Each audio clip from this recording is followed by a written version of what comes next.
E hoje eu vou ensinar você a como encontrar a sua avó paterna no seu mapa astral pela astrologia sideral. Então, se você ficou curioso para aprender mais, venha comigo pro vídeo.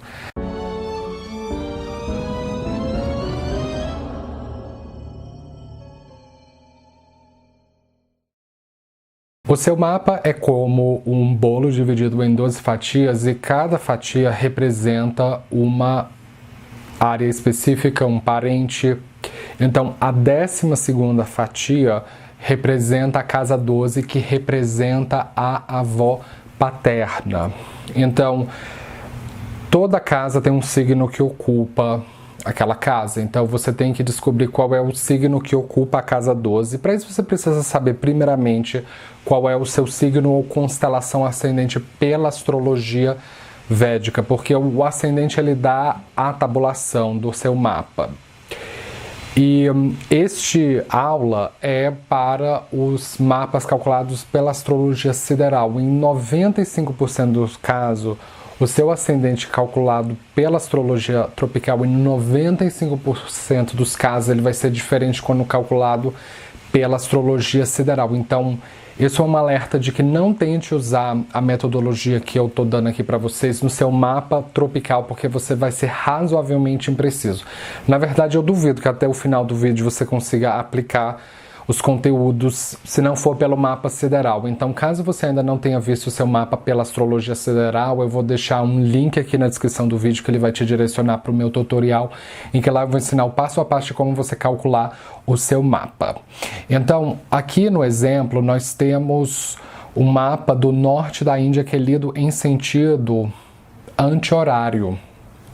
Então, aqui temos o grifo de Áries. Se trata então de uma pessoa que tinha o ascendente em Áries. No momento em que ela veio ao mundo, era a constelação do carneiro que ascendia na linha do horizonte.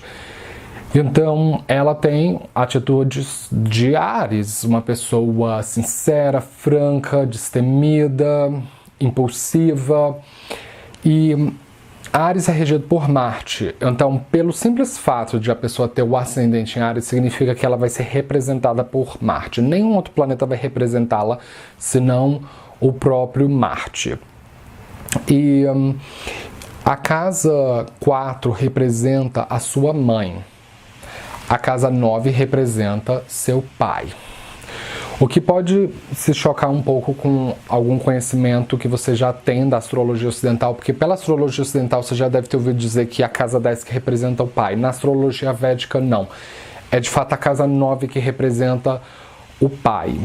Existe o conceito de casas derivadas, que é conhecido na astrologia védica como Bhavat Bhavan, que diz que as casas elas têm um significado oculto. E isso é fascinante porque você vai descobrir que existem outros níveis de analisar uma casa. Então, se a casa 1 representa você, a casa 9 representa o seu pai. Se a casa 4 representa a sua mãe, a casa 12 representa a mãe do seu pai, então é a sua avó paterna. Isso significa que existe um paralelo que nós podemos fazer aqui. O que acontece com a casa 1 de efeito colateral vai acontecer com a casa 9 também. Então a casa 12 fica sendo como a da sua avó paterna, porque é a 4ª casa contada a partir da casa 9, então é a mãe do seu pai. E vocês veem aqui que temos o grifo de peixes, então é peixes quem está contando a história da avó paterna aqui. E isso é muito sugestivo, porque peixes é regido por 2 planetas, então nós temos que eleger qual é o verdadeiro dispositor que vai representar a avó paterna. Então, Júpiter e Netuno são os 2 regentes de peixes. Englobando todas as vertentes de astrologia zodiacal é o que você vai encontrar de fato. Mas qual dos 2 vamos usar? Júpiter ou peixes? Júpiter ou Netuno? Precisamos entender primeiramente o que é Júpiter. Júpiter é um planeta visível ao olho nu, ele é um planeta consciente. Mesmo que você tenha olhando no céu noturno, você não necessariamente entenda que você está olhando para Júpiter, mas Júpiter ele é um objeto identificável no céu noturno que você não precisa de telescópio. Então ele representa coisas conscientes de peixes. E já Netuno não. Ele não é visível a olho nu. Ele é um planeta que a gente só consegue localizar através de telescópio ou com um aplicativo de smartphone. Mas a olho nu é impossível, então ele é um planeta invisível, ele rege coisas invisíveis de peixes. Pelo fato de que a avó paterna representa uma coisa visível e concreta, nós vamos utilizar Júpiter como o representante da avó paterna. Então, para uma pessoa com ascendente em Áries, é de fato Júpiter quem vai representar a avó paterna. Então, você deve buscar no seu mapa em qual casa está o Júpiter, porque ele vai dar uma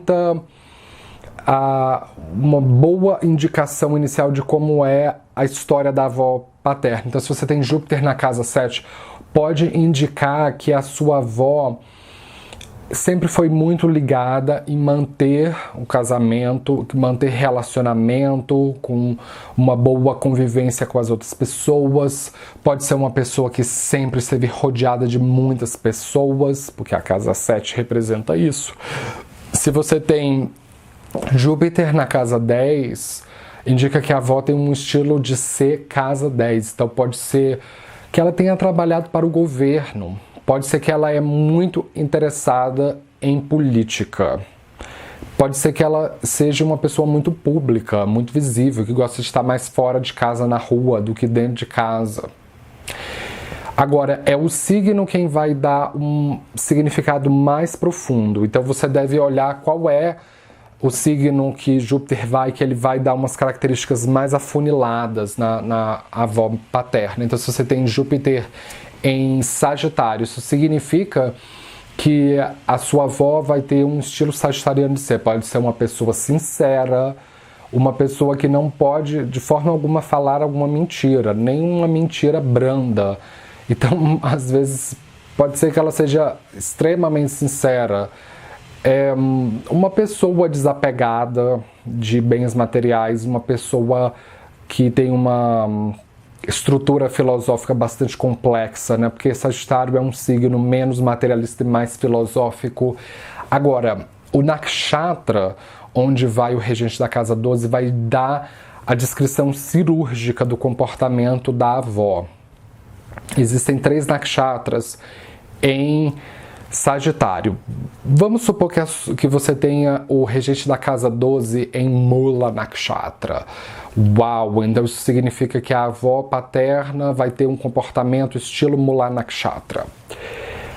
Pode ser que ela é uma pessoa que teve vícios, muitas crises, teve muitas perdas materiais. Pode ser uma pessoa um pouco melancólica e altamente aberta para o mundo esotérico, para estudos ocultistas. Pode ser uma avó que inclusive é interessada por astrologia, por tarô, por o lado ocultista das religiões. Pode ser uma mulher que prescreve drogas ou que consome drogas.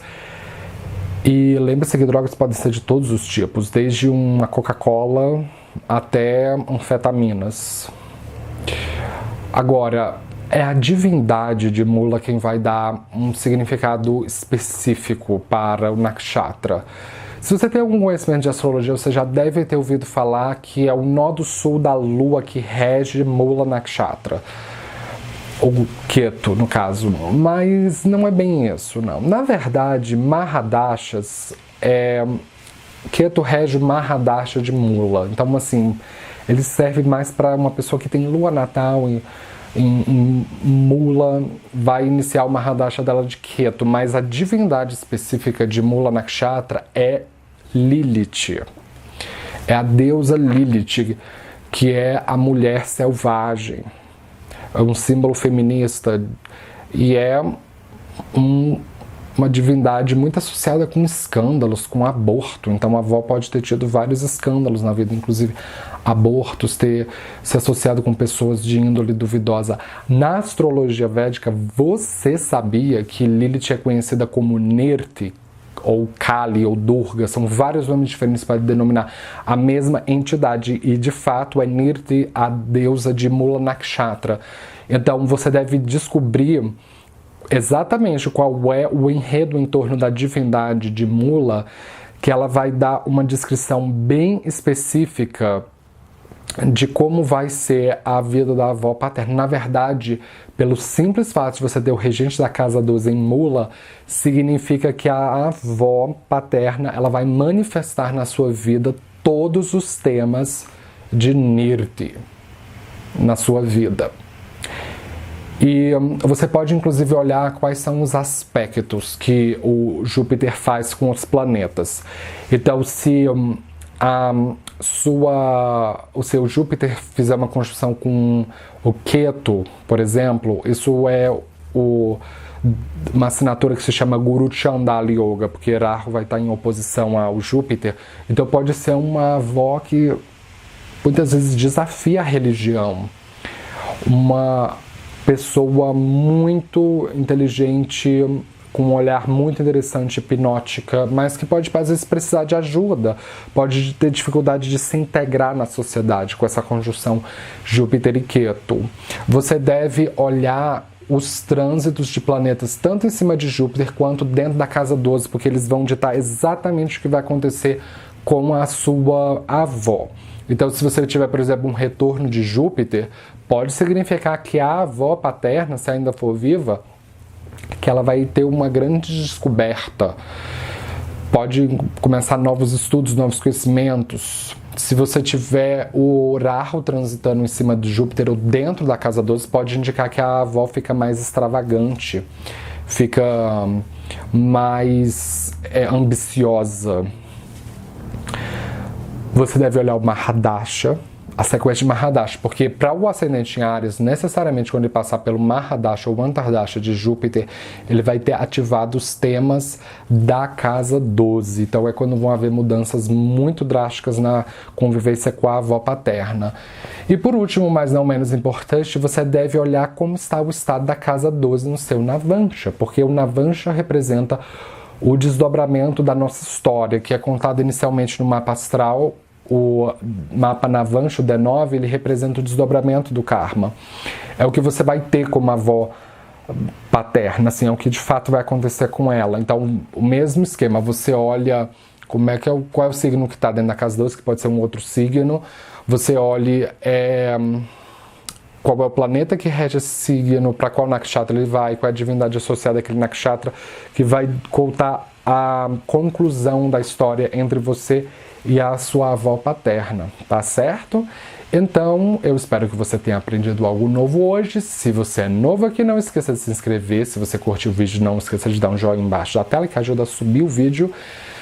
Eu posto vídeos de astrologia todos os dias e nos vemos na próxima. Obrigado!